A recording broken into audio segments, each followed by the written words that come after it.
বাবা শাহজালাল রহমতুল্লাহ আলাইহির মাজারকে নিয়ে আপনারা মিডিয়ায় কিছু সংবাদ দেখছেন। মনে রাখতে হবে এগুলার উদ্দেশ্য ভালো না।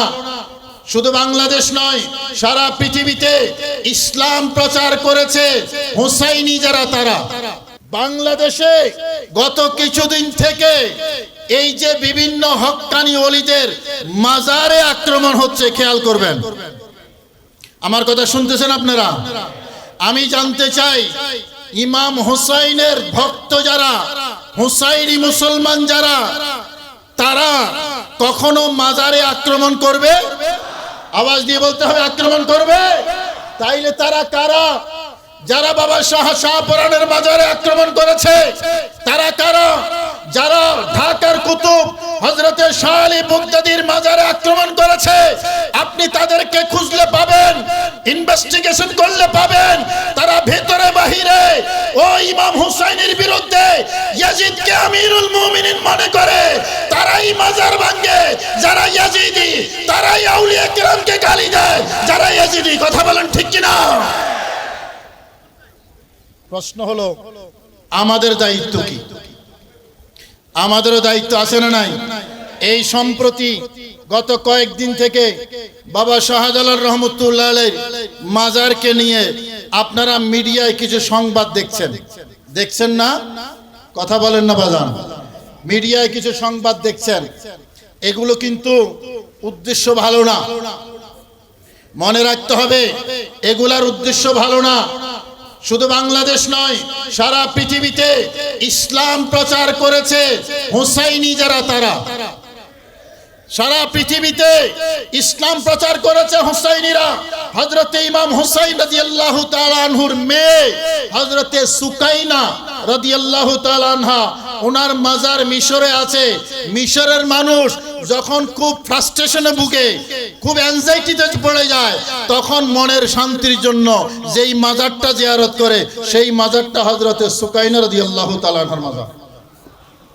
আমার ভাইরা, এই রকম পৃথিবীর মধ্যে বিভিন্ন জায়গায় ইসলাম প্রচার করেছে হুসাইনি মুসলমান যারা, আউলিয়া কেরাম যারা, তারা। আর ইসলামকে নষ্ট করেছে, ইসলামকে ধ্বংস করেছে তথাকথিত, আমি যদি বলি, তৌহিদি মুসলমান। কথাটা শুনতে একটু খারাপ লাগলেও আমার ভাইরা, তাওহীদ হলো ঈমানের মূল। ঈমানের প্রথম সিলেবাস তাওহীদ। কিন্তু তাওহীদি মুসলমান তাওহীদি স্লোগান দিয়ে যখন আল্লাহর নবীর শানে বেয়াদবি করে, যখন আউলিয়া কেরামের শানে বেয়াদবি করে, যখন আউলিয়া কেরামের বিরুদ্ধাচরণ করে, যখন ইয়াজিদের পক্ষ নেয়, তখন আমাদের বুঝতে বাকি নাই তাওহীদি মুসলমান মানে তারা যারা প্যারা নবীর সম্মান সহ্য করতে পারে না। কথা বলেন ঠিক কিনা? এবং এটা বাস্তবিকভাবে প্রমাণিত, বাস্তবিকভাবে এটা প্রমাণিত। আমাদের সতর্ক থাকতে হবে। উপরে ফিটফাট, ভেতরে সদরঘাট। আমার ভাইরা, ইয়াজিদের থেকে, ইয়াজিদের আমল থেকেই বাতিল ফেরকা, বিশেষ করে সুন্নি মুসলমানের বিরুদ্ধে, আহলে সুন্নাত ওয়াল জামাতের বিরুদ্ধে এক্সট্রিম অপতৎপরতা শুরু হয়েছে। ইতিহাস সাক্ষী দেয়, প্রতি যুগে বাতিলরা রাষ্ট্রীয় পৃষ্ঠপোষকতা নিয়েছে। এখনো রাষ্ট্রীয় পৃষ্ঠপোষকতা বাংলাদেশ সহ সারা পৃথিবীতে বাতিলরাই গ্রহণ করছে। কথা বলেন ঠিক কিনা? বাংলাদেশ সহ সারা পৃথিবীতে বাতিলরাই রাষ্ট্রীয় পৃষ্ঠপোষকতা নিয়েছে। কিন্তু আল্লাহর কি বিধান? সুন্নি মুসলমান, আহলে সুন্নাত ওয়াল জামাত, সুফিবাদী মুসলমান রাষ্ট্রীয় পৃষ্ঠপোষকতা না পেলেও আল্লাহর দয়া এবং মেহেরবানিতে এখনো তারা টিকে আছে। কথা বলেন ঠিক কিনা? আমার ভাইরা, সেই ইয়াজিদের আপনার আমল থেকে আহলে সুন্নাত ওয়াল জামাতের বিরুদ্ধে খারিজিরা, রাফিজিরা, শিয়ারা, মুতাজিলারা, যত বাতিল ফিরকা আছে ৭৩ থেকে ৭২, কত ৭৩ থেকে ৭২, সব একটা। আমরা হলাম ৭৩-এর মধ্যে এক। একটু জোরে কর না, আর একটু জোরে। আঙ্গুল তুইলা কম, এই আঙ্গুল 5টা তুলেন না, একটা তুলেন।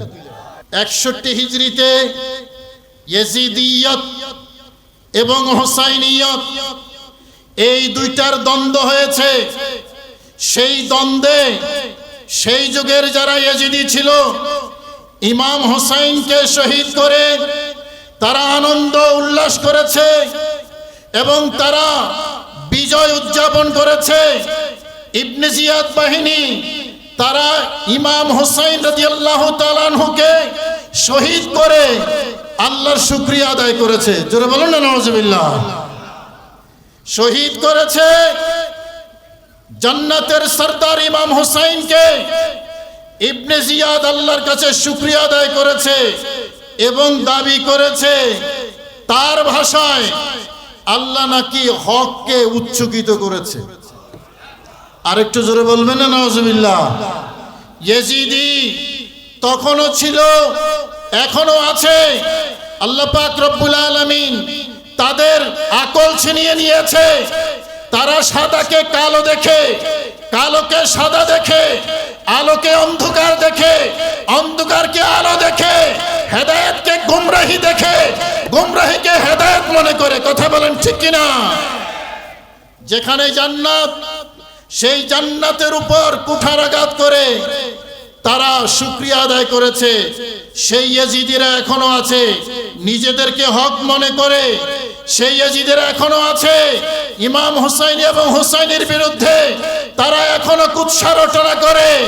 আর আমরা যারা হুসাইনি আছি, আমরাও এখনো আছি। আমাদেরও দায়িত্ব আছে না নাই? আওয়াজ দেন, আছে না নাই? সেই দায়িত্বটা আমাদের কি?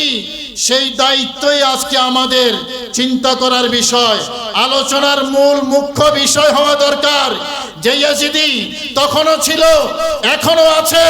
হুসাইনি তখনও ছিল, এখনো আছে। আমরা বিশ্বাস করি কিয়ামত পর্যন্ত হুসাইনি থাকবে, হুসাইনিও থাকবে। ইমাম হুসাইন 61 হিজরিতে নিজের জীবন দিয়ে দায়িত্ব আদায় করেছেন। আমরা হুসাইনের উত্তরসূরি, আমাদেরও দায়িত্ব আছে। সেই দায়িত্ব আমাদেরও আদায় করতে হবে। কথা বলেন ঠিক কিনা?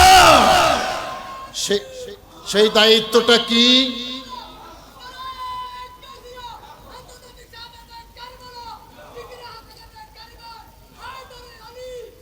আমার ভাইরা, আমাদের দুর্বল হলে চলবে না, আমাদের পিছিয়ে থাকলে চলবে না। কারবালার শাহাদাতের পরে হযরতে জাইনুল আবেদিন, হযরতে জাইনব রাদিয়াল্লাহু তাআলা আনহুমা সহ যারা ইবনে জিয়াদের দরবার, ইবনে জিয়াদের রাজ দরবার, কুখ্যাত ইয়াজিদের রাজ দরবারে গিয়েছে, নেওয়া হয়েছে তাদেরকে অমানবিক নির্যাতন করে।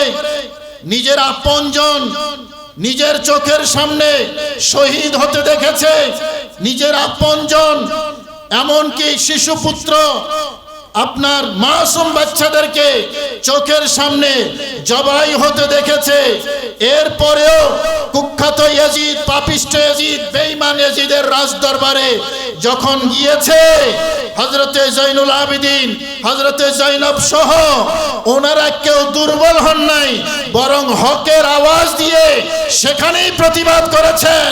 ওই ইয়াজিদের চোখের মুখের সামনে ইয়াজিদকে জাহান্নামী বলেছেন। কথা বলেন ঠিক কিনা?